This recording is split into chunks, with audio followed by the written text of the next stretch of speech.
BJP के तमाम नेताओं की कहानी आपने सुनी होगी, लेकिन बीजेपी का एक नेता का नाम सामने आया है जो महिला के साथ रेप किया। और उसे ऐसे रेप नहीं किया बल्कि उसे पहले नशीला पदार्थ खिलाया। जब महिला बेहोश हो गई या नशे के हालत में हो गई, उसके बाद बीजेपी के बड़े नेता ने उसके साथ रेप किया। और नेता कोई छोटा मोटा नेता नहीं है। अटल बिहारी वाजपेयी की सरकार में वो केंद्रीय मंत्री रह चुका है। बिहार सरकार में वो उद्योग मंत्री रह चुका है। नमस्कार, मेरा नाम है नवीन कुमार नंदन। प्रधानमंत्री नरेंद्र मोदी बेटी बचाओ बेटी पढ़ाओ की बात करते हैं। हालांकि पोस्टर जो वायरल किए जाते हैं, जो बीजेपी पोस्टर लगाती है, बीजेपी लिखती है बेटी बचाओ बेटी पढ़ाओ, लेकिन मोदी जी कहते हैं बेटी बचाओ बेटी पढ़ाओ। लेकिन उसी बेटी पटाने के अंतर्गत एक बीजेपी नेता का नाम सामने आया है। इनका नाम है शहनवाज हुसैन। ये बीजेपी के नेता हैं, अटल बिहारी वाजपेयी की सरकार में केंद्रीय मंत्री रहे और इनका कद लगातार बढ़ता गया और इन्हें तमाम जिम्मेदारियां दी गई। बिहार में एनडीए के साथ गठबंधन हुआ नीतीश कुमार का। इसके बाद उद्योग मंत्री शहनवाज हुसैन को बनाया गया। लेकिन शहनवाज हुसैन की जो मुश्किलें हैं वो लगातार बढ़ती जा रही हैं। दिल्ली हाई कोर्ट ने आदेश दिया है कि शहनवाज हुसैन के खिलाफ रेप का केस दर्ज किया जाए। जब आईपीसी 376 में शहनवाज हुसैन के खिलाफ केस दर्ज किया जाएगा तो माना जा रहा है दिल्ली पुलिस को मजबूर होकर के शहनवाज हुसैन को गिरफ्तार करना पड़ेगा। और जब शहनवाज हुसैन गिरफ्तार हो जाएंगे, इसके बाद तमाम जो सबूत हैं वो सामने आने स्टार्ट हो जाएंगे। तमाम बीजेपी के बड़े नेता ऐसे हैं जिन्होंने महिलाओं के साथ रेप किया है। कुछ नेता हैं, मैं उनके आपको नाम बताता हूं। बीजेपी के कोहिनूर हैं यमजे अकबर। इनके ऊपर रेप का आरोप लगा था। मीटू के तहत एक महिला पत्रकार ने इनके ऊपर आरोप लगाया था। वहीं दूसरा नाम आता है उन्नाव से विधायक कुलदीप सिंह सेंगर। 2017 में एक लड़की के साथ इन्होंने रेप के वारदात को अंजाम दिया था। वहीं विजय जौली हैं, साउथ दिल्ली से बीजेपी के छुटभैया नेता हैं। हालांकि बीजेपी ने उन्हें प्रवक्ता तक बना दिया है। उनके ऊपर भी रेप का आरोप लगा था।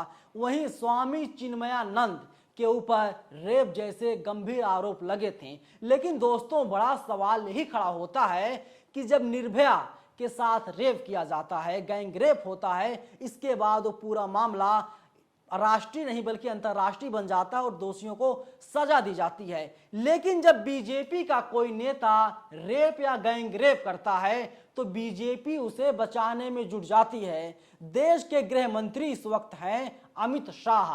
अमित शाह के अंडर में दिल्ली पुलिस आती है, दिल्ली पुलिस कमिश्नर आते हैं। और इसी के तहत जब साल 2018 में एक फार्म हाउस में महिला को नशीला पदार्थ खिला करके शहनवाज हुसैन ने रेप किया था, शहनवाज हुसैन के खिलाफ दिल्ली पुलिस ने केस दर्ज नहीं किया।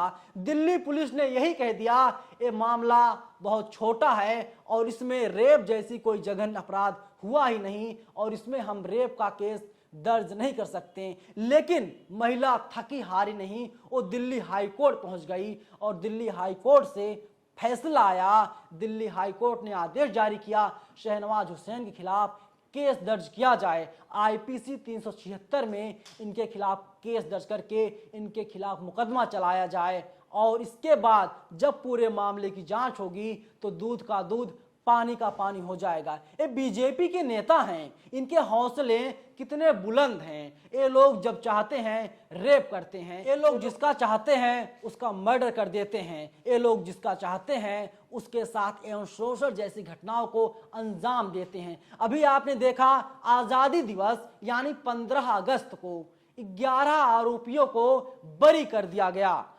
गुजरात सरकार ने बरी कर दिया, जबकि बिल्किस बानो के साथ इन लोगों ने गैंग रेप किया था। बिल्किस बानो 5 महीने की गर्भवती थी, 5 महीने का बच्चा उनके पेट में पल रहा था। दरिंदों के हौसले इतने बुलंद थे। बिल्किस बानो जब 5 महीने की प्रेग्नेंट थी तो इन दरिंदों ने एक एक करके बिल्किस बानो के साथ गैंग रेप किया। इसके साथ ही कई लोगों की इन लोगों ने हत्याएं कर दी थी। सुप्रीम कोर्ट ने इन लोगों को दोषी ठहराया। पूरे मामले की सीबीआई जांच हुई थी, लेकिन बेटी बचाओ बेटी पढ़ाओ की बात करने वाली पार्टी के नेता, मंत्री, विधायक जैसे तमाम बड़े बड़े ओहदों पर आसीन नेताओं के द्वारा खुलेआम रेप और गैंग रेप जैसी वारदात को अंजाम दिया जा रहा है। बड़ा सवाल यही खड़ा होता है, जब कोई आम व्यक्ति किसी महिला के साथ रेप करता है, उसे फांसी पर लटका दिया जाता है,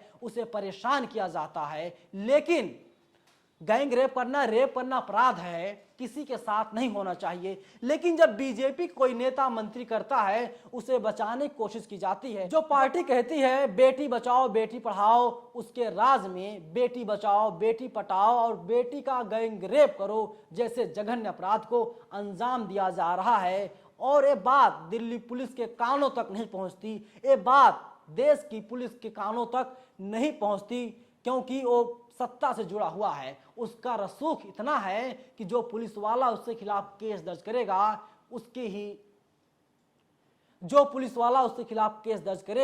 उससे ही अपने बुरिया बिस्तर को बांधना पड़ेगा, उसकी छुट्टी हो जाएगी। तो बीजेपी का चाल चरित्र और चेहरा क्या है, ये सबके सामने आ रहा है और शहनवाज हुसैन फंसते हुए दिखाई दे रहे हैं। अगर सोचिए, अगर इस देश में कोर्ट ना होता तो क्या होता? अगर कोर्ट में कुछ ईमानदार जज ना बैठे होते तो शायद अब तक बहनों और बेटियों की इज्जत बीजेपी के नेताओं के द्वारा लूटी जाती। खुलेआम बेटी और बहनों की इज्जत को ये लोग नीलाम करते हैं, ये लोग गैंग रेप करते हैं। लेकिन कोर्ट है, कोर्ट आदेश देता है इनके खिलाफ केस दर्ज करने का और इन्हें गिरफ्तार करके जेल भेज दिया जाता है। दोस्तों, आप लोगों की क्या प्रतिक्रिया है? क्योंकि शहनवाज हुसैन अब फंसते हुए नजर आ रहे हैं और इनके ऊपर गंभीर आरोप लगा है। इन्होंने 2018 में अप्रैल का महीने था, इन्होंने महिला को नशीला पदार्थ खिलाया, इसके बाद उसके साथ रेप किया। आप लोगों को क्या राय है? अपनी राय जरूर बताइएगा और अगर वीडियो पसंद आए तो अपने दोस्तों में शेयर जरूर कीजिएगा। शुक्रिया।